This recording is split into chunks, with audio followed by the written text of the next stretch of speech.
Now this little dancer is a lure that I cannot wait to use this year.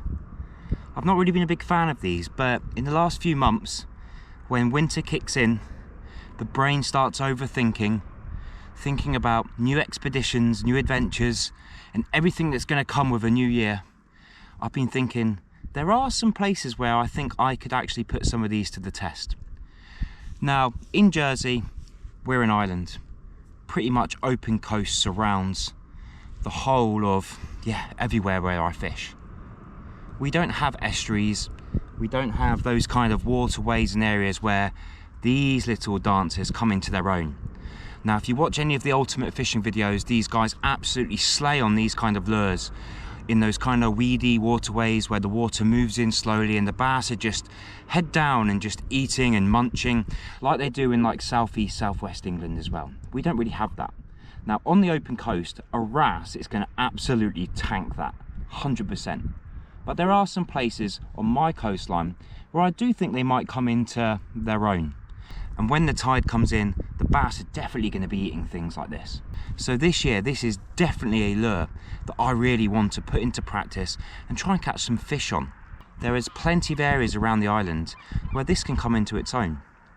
Places where there's boulders, rocks, food that look like this. And I reckon I'm going to have a chance. Now these places consist of sandy beaches, boulders, rocks, hiding places, but also channels, and I think that is what I'm going to actually aim for, channels. So these places might look like something that you have back at home, but they might not. I just want to put a little bit of food for thought in your head. Do you have something that you might be able to use this if you don't have an estuary? Somewhere where you can give it a cast and just tap it across the bottom, because that's my plan. From watching videos, cast it, let it drop down, maybe a little flick, let it dust up some sand or a little bit of rock or some particles on the bottom, and then flick it again. That is the plan.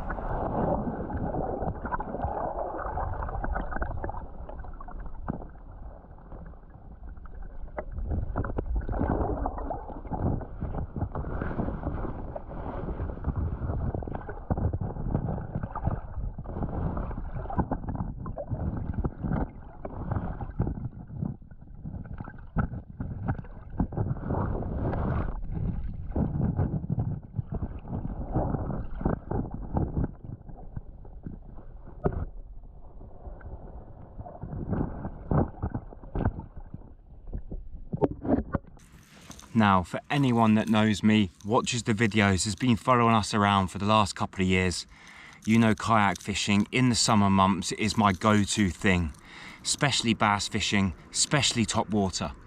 So when I seen the ultimate fishing catalogue at the start of the year at Mr. Fish, and I seen some particular colours, I thought, whoa. Now Frosties for me are my go-to lure when I'm out in the kayak. Over here, the pin sand eel, they're usually around that size, maybe a little bit smaller. And there have been mental days where I've been out on the yak and my mate's been catching because he has a Frosty and I don't. And it really can come down to that. The size of the lure, the noise the lure's making, the colour of the lure. But bright colours really came into their own for me last year. So yeah, when I seen these, I was like, I want some of that. So I bought myself this little beast. Yellow on top, white on the bottom, flash plate inside. This one's more of a grey on top, white bottom, block colour with a bit of yellow. Two absolutely stunning colours, and both of them are absolutely going to kill. Knowing me, I'll probably lose one straight away.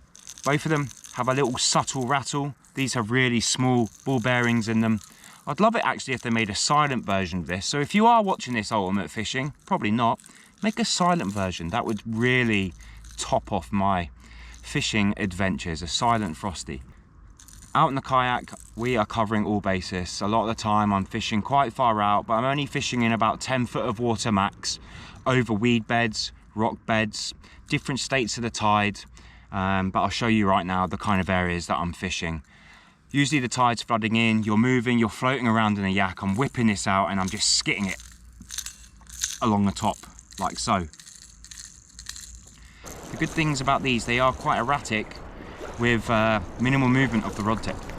So you don't really have to put too much into it. These lures do work absolutely amazing colours.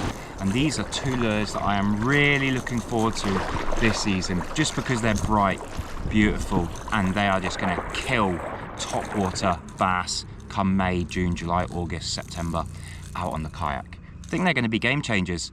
Let me know what your favourite Frosty colour is for the situation and why in the comments. Just please let me know. I'm always willing to learn, always nice to learn off other fishermen and what they do, where they use different coloured lures. But bright lures out in the kayak, above the sand, over the reefs is my real go-to. So, they're the lures of choice.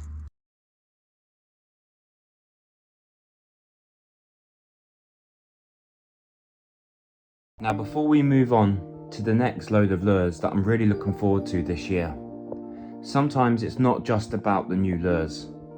Sometimes it's about adapting with the lures that you're already using. In this case, the JJ Minnow. A lure that I've always used in the light, in the fizz, in the white water, but never really used it at night. And I said to myself this year, it makes a rattle, it's a lovely profile, and there's some great colours. So I'm going to start using them under the night sky. And this week I nailed a lovely fish doing that exact thing. Sometimes it's about adapting. Sometimes it's about mixing it up and doing things that you wouldn't usually do. And sometimes that's how you catch more fish. So this is a lovely fish that I caught a couple of nights ago on a lure that I used last year, but I'm going to use it in a different way this year.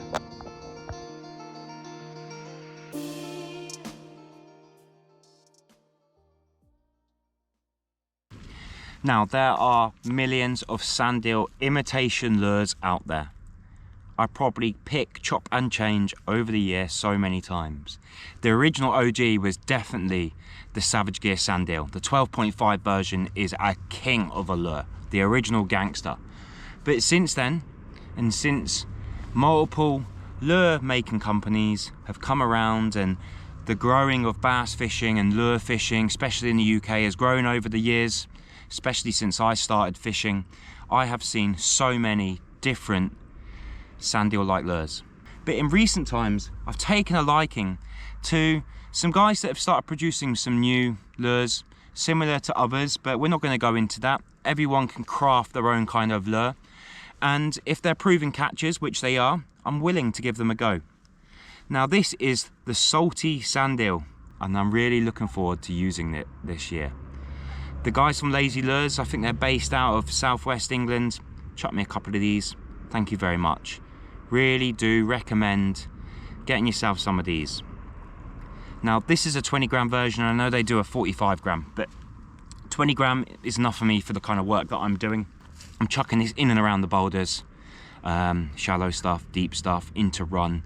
A kind of paddle tail is something that I use in all circumstances. You know, I'm not just using it for one kind of instance or one kind of area. I'm using this in a lot of different places most of the time. I'll probably chuck a paddle tail out everywhere I go. You know, they do work.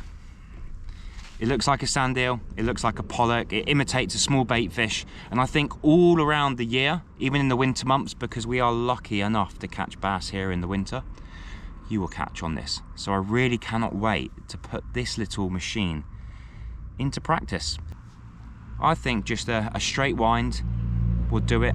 Maybe again the flick, wind, flick, wind, flick, wind will do it as well. Or even when I'm out on the kayak and it's a little bit deeper, just a bit of teabagging, just letting it drop to the bottom and come back up, and maybe a nice big pollock will come out the kelp and bang.